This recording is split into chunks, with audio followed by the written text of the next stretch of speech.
के पास से 2 पाकिस्तानी बोट्स जो हैं वो पकड़ी गई है। सरक्रीक ये इलाका जहां पर बीएसएफ का सर्च ऑपरेशन चल रहा है और उसी दौरान ये जो 2 बोट्स हैं वो पकड़ी गई है।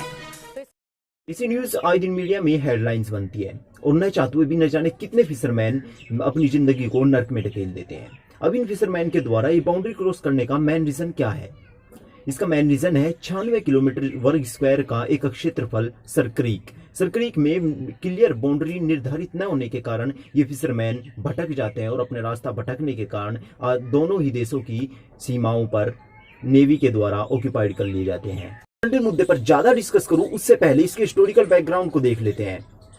ये विवाद शुरू हुआ था 1913-14 के समय में, जब गुजरात में कच्छ रियासत हुआ करती थी और उसमें शासन करते थे महाराव तथा सिंध में ब्रिटिश गवर्नमेंट के अधीन शासन चलता था।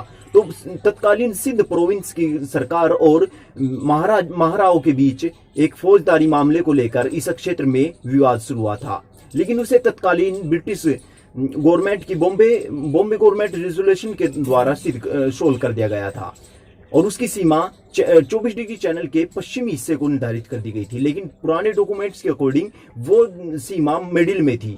तो इसके कारण दोनों में डिसमैच होने के कारण उसे उस समय लागू नहीं किया गया था। इस गवर्नमेंट ने 1914 में इसे बॉम्बे प्रेसिडेंसी के अधीन ले लिया तथा यह सिचुएशन 1947 तक सेम रही, लेकिन पार्टीशन के बाद कच्छ रियासत का विलय भारत में कर दिया गया और सिंध प्रोविंस पाकिस्तान में चला गया। तो यह प्रॉब्लम 1960 के आसपास फिर से चर्चा में आ गई और फिर उसके कुछ ही समय बाद 1965 में जमीनी विवाद को लेकर भारत और पाकिस्तान के बीच युद्ध हुआ और उस युद्ध के कारणों में से एक कारण कच्छ प्रोविंस भी था। फिर दोनों देशों की सहमति से इस मामले को इंटरनेशनल कोर्ट ऑफ जस्टिस में ले जाया गया और 1968 में इंटरनेशनल कोर्ट ऑफ जस्टिस ने जस्टिफाई किया और उसका 90% हिस्सा भारत में तथा उसका 10% हिस्सा पाकिस्तान को दे दिया गया। लेकिन न्यायालय ने कहीं भी सरक्रीक का उल्लेख नहीं किया, यानी न्यायालय ने इनडायरेक्टली हमारे समक्ष एक अनसुलझी हुई पहेली छोड़ दी और शायद ये अनसुलझी हुई पहेली आज भी अनसुलझी है। यही कारण है कि सरक्रीक में आज भी कोई बाउंड्री निर्धारित ही नहीं है।